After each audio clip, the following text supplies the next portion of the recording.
Introduction. Since its launch in 2010, Udemy.com has become the go-to place for people who want to acquire new skills through online video training. There are now more than 30 million students from all over the world and over 100,000 courses available. A lot of online marketers have tried to generate significant passive income through Udemy and have failed. This is because they made a number of mistakes that this training will help you to avoid.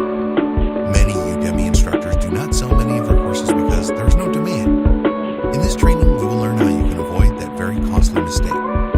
Imagine spending days or weeks creating a great Udemy course only to have nobody purchase it. You need to research the market properly and validate all of your Udemy course ideas, and you will learn exactly how to do that.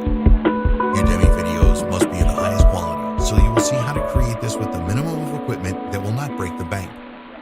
Once you have created your high-quality Udemy course, you need to promote it.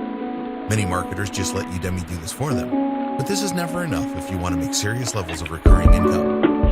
Everything that you need to be successful